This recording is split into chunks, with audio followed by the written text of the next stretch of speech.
la rencontre secrète entre ministère des Finances et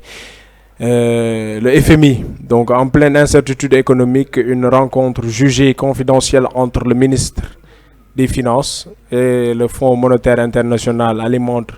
interrogation et inquiétude. Donc le manque de transparence autour des discussions renforce des spéculations sur d'éventuelles mesures d'austérité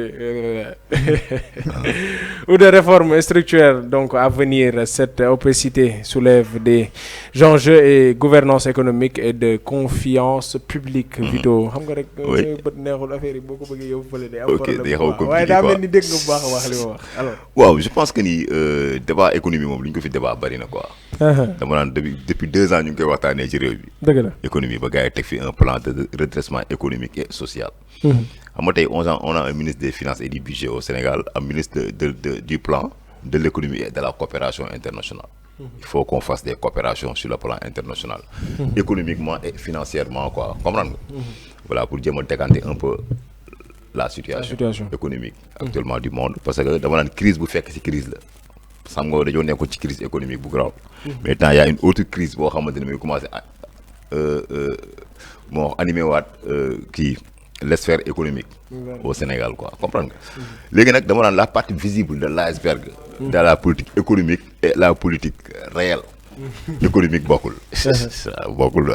La partie visible de l'iceberg de la politique économique. La partie visible, on a 7 000 milliards de budget pour un plan d'investissement productif. On a 7 000 milliards pour un peu parce que nous comprenons. 400 000, parce que gars yi dañoo comprendre lan mooy économie.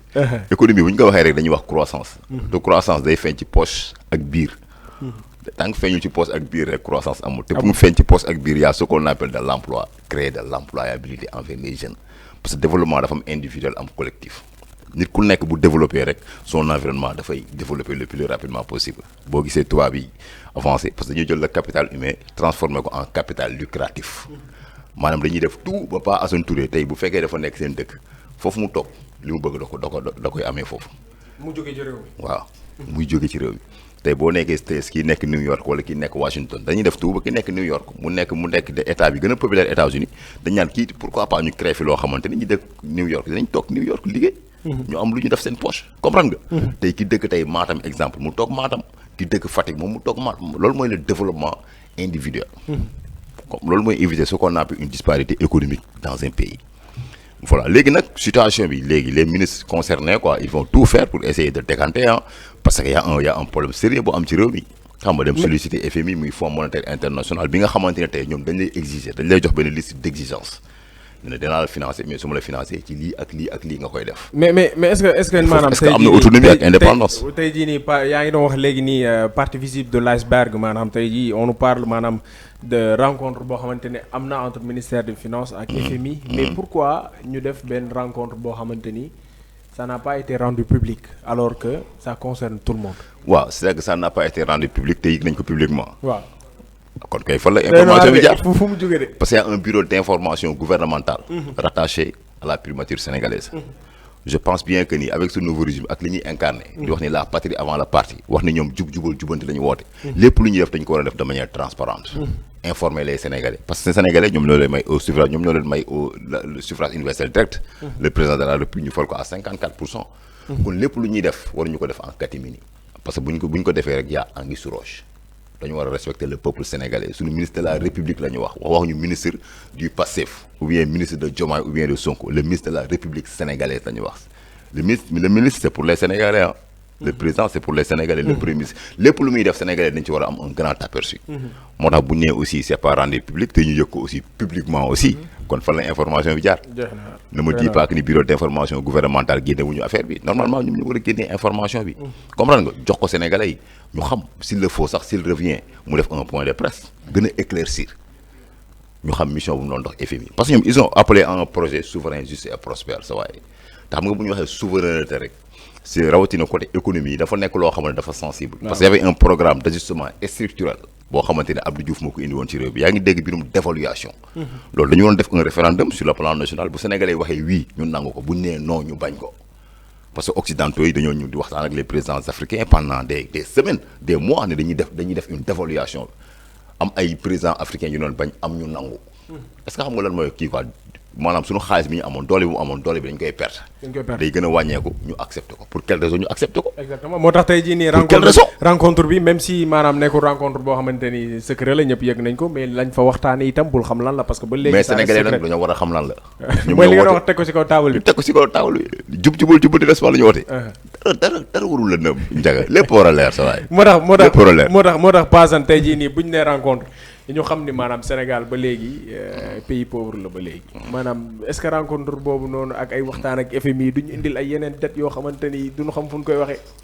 bon je pense bien que ni tey jii nii ministre des finances après dina mën a génn leeral sénégalais tey jii nii rencontre boobu noonu nag lan lañ fa waxtaanee parce que tey y a beaucoup de choses yoo xamante ne sénégalais yi dañ ko umpale ñu ngi doon wax ci li nga xam ne tey jii nii mooy dette cachée ba xam ne ba tey leeragul ci bopp sénégalais yi. exactement dette cachée boobu noonu moo waral ba tey jii nii FMI nekk di def enquête donc tey est-ce que ministre des finances demul di waxtaan ci dette cachée boobu noonu wala demuñu di xool comment faire pour tey jii nii ñu mun a jotaat li nga xam ne tey jii nii mooy les financements yoo xam ne tey Sénégal mu ko doon bénéficier wu ci FMI donc y a beaucoup de questions que les Sénégalais se posent.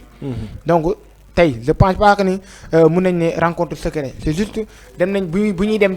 di waxtaani Sénégalais yi yëguñu mais je pense bien que ni tey ñoom ñoo woote woon transparence sur tous les ci lépp li nga xam ne tey jii nii ñu ngi ciy dugal alalu réew mi donc même bu fekkee dañuy dem lebi ji sax dañoo war am benn transparence boo xamante ne tey Sénégalais dinañ yëg donc parce que tey lépp li nga xamante ne dem nañ ko lebi Sénégalais ñoo koy fay Sénégalais lambda bu nekk yaa ciy participer ba tey ñu mën a fay loolu donc tey jii nii bu fekkee dem nañ def rencontre ak ki nga xamante ne tey jii nii mooy la FMI autant pour moi tey lépp li nga xamante ne waxtaan nañ ko fa war nañ mën a ñëw toog wax sénégalais yi dem nañ ci FMI waxtaan nañ ci li nga xam ne tey jii nii par exemple moo nekkoon dette cachée bi waxtaan nañ ci lii tey jii nii on va bénéficier autant pour moi ci li nga xam ne tey jii nii mooy aide bi nga xam ne tey FMI mi ngi ko doon jagleel ki nga xamante ne mooy état du Sénégal donc loolu ça sera une très bonne nouvelle pour ki nga xam ne tey jii nii mooy les sénégalais c'est juste tey boo xoolee New Deal technologie bi buñ ko lancé ba tey